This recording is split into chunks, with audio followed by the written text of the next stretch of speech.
دا یو ورو سوال کړی دی چې یو سړی اودس ماتې وکړي او په استجمار یا استنجا کې ټیشو استعمال کړي نو د ټیشو استعمالول کافي دي او که نه؟ الجواب غوره طریقه دا ده په طهارت حاصلولو کې د استنجا نه بعد چې په اوبو سره پاکي حاصله شي دا ټول نه اوچته طریقه ده په دې پسې به استجمار راځي او هغه په لوټه باندې یا په ټیشو کپړه په بل څه شي باندې ځان پاک کړي دا هم کافي ده نو ډېر ورته موږ دا وایو چې او بالکل دا کافي ده چې یو سړی په ټیشو باندې د اودس ماتې نه بعد خپل اودس وچکړي ځکه چې استجمار مقصد دی او د استنجا مقصد دی هغه ګندګي لرې کول کومه چې په بدن پورې نښتې ده مقصد ګندګي لرې کول دی نو که دا اوس په ټیشو سره لرې شو او که دا د کپړې سره لرې شي او که دا په خاورو سره او که دا په کاڼو سره مقصد صفایي ده الا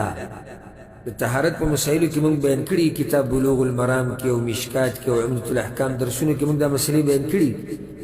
چې یو څو شي د هغې نه شریعت منع کړی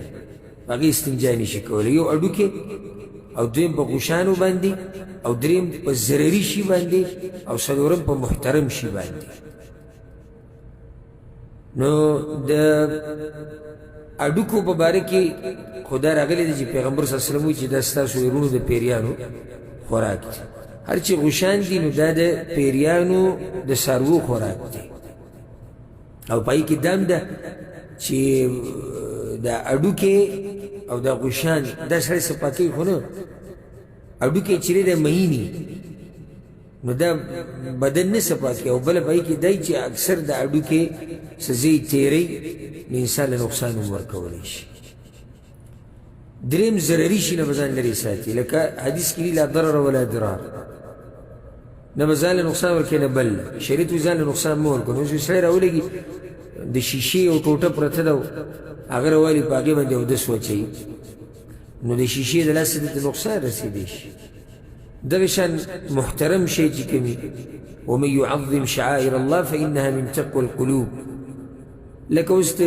علم کتاب دی د هغې پاڼه شلېدلې دی یو سړی دغه پاڼه راوالي اودس پرې وچوي نو دا بې احترامي ده د دې څلورو خبرو خیال ساتل پکار دي د دې نه علاوه چې په هر شي باندې اودس وچولی شي نو وچولی شي هېڅ حرج پکې نشتی والله اعلم